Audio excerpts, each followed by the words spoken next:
Hello to everyone at the MOXiE Institute. This is James Lusk, candidate for speaker coach position, and I just want to start off by saying thank you so much for continuing your consideration of me. I'm enjoying this process a lot so far, so thanks so much, and thank you for your questions. Let's get right to them.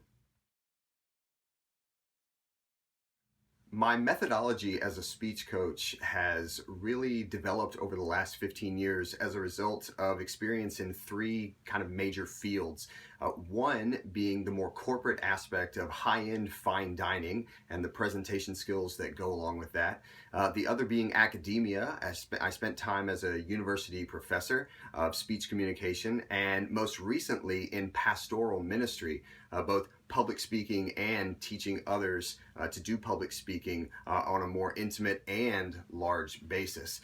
In terms of the corporate fine dining aspect, I was a trainer. I helped other servers, bartenders present to sometimes small groups, sometimes large groups of 100 or more. What I learned from that experience was really the importance of knowledge. You have to be fine-tuned and confident from a knowing your stuff perspective. That's super important. It can't be faked. And if you don't know it, it will show up in your speech no matter what.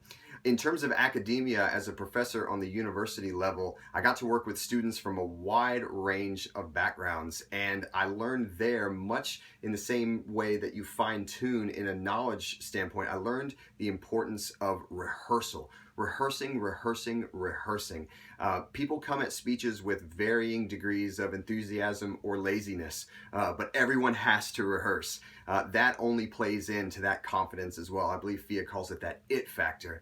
And then lastly, in my years of pastoral ministry, most recently, I was just reminded so much that giving a talk, giving a speech, presenting is a real human thing. We all have to do it at some point. We're either going to dread it or love it or somewhere in between, but it's always a human doing it, and it's always humans hearing it, and we can't forget that. So what does it mean for someone to really bring all of who they are in a way that connects with the fullness of who their audience is? So my methodology has developed to include those three things most of all. The format for my training as a speaker coach has taken on a bunch of different forms. I do have experience teaching in the online arena, using teleconference, video conference, responding to videos, teaching through videos. That's a lot of what I did as a professor, as well as being in the classroom. I've also had the privilege of training some senior vice presidents at the corporate level, but training them in actually a ministry context. These were members of my church that I had the privilege of sitting down with, working with, sometimes in a group, sometimes one-on-one.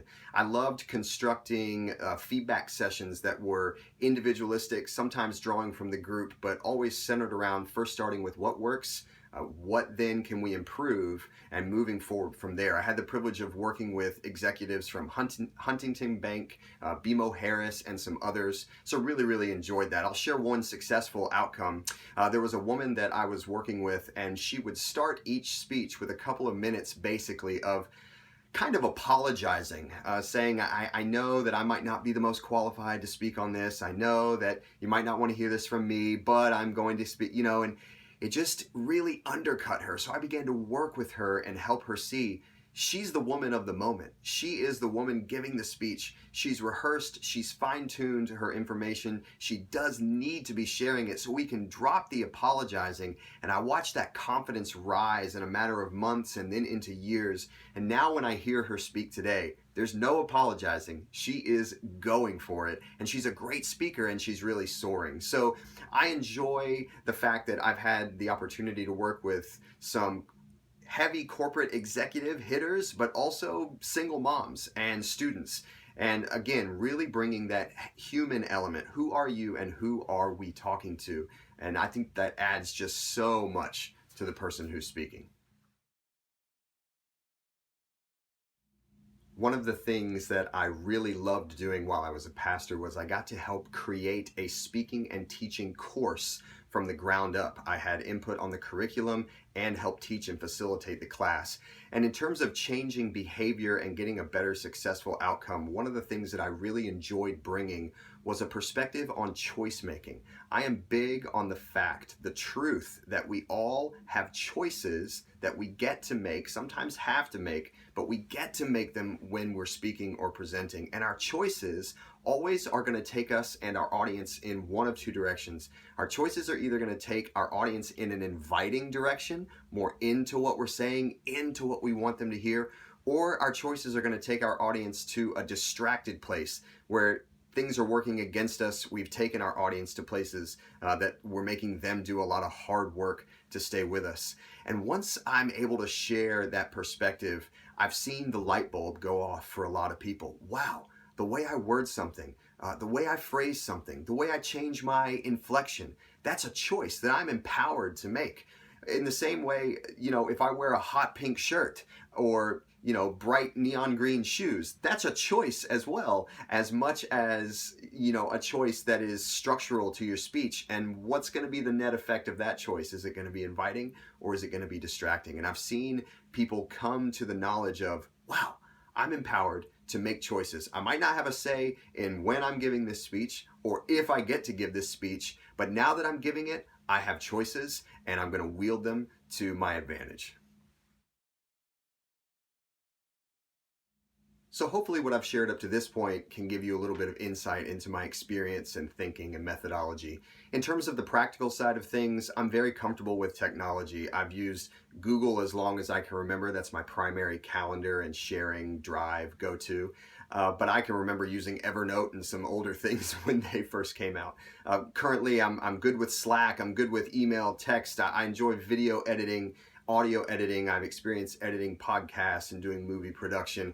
All in all, I'm very comfortable with technology, and I'm confident that whatever MOXiE prefers in terms of team management, project management, and communication, that I could get on board with pretty easily. In terms of the facilitation fees and becoming a part of MOXiE's fee structure, I think you do a great fair market value for the service that you're providing. I think it's an incredible service, and I think that people obviously are willing to pay that. I don't see any issue with accepting that level of fee for working with the MOXiE Institute.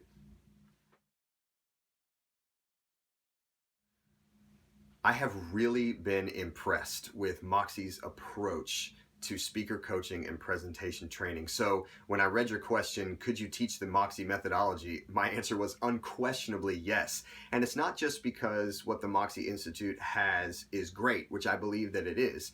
It's also because I can see it very clearly lining up with what I value in training and what I value in presentational coaching. And mostly what I see us coming together on is that it's people at the end of the day giving a speech, giving a talk for other people to hear. It's not mechanical. It's not rote and overly done. It's a unique one-time experience. So I love the methodology when it starts getting into the it factor and enjoying and oxygenating and move your lips. And it's just a reminder, hey, we're doing this. And that goes back to me for my training as an actor. We're all in the same room. This is happening. Let's get to it. Let's do it well. Let's do it with excellence. And let's do it in a way that we enjoy it and get to do it for a long, long time and continuing enjoying it. So again, this is James Lusk. I'm very honored to have your consideration. I would love nothing more than to talk further about what a position with your team might look like. Please don't hesitate to reach out to me, and thanks again. I appreciate it.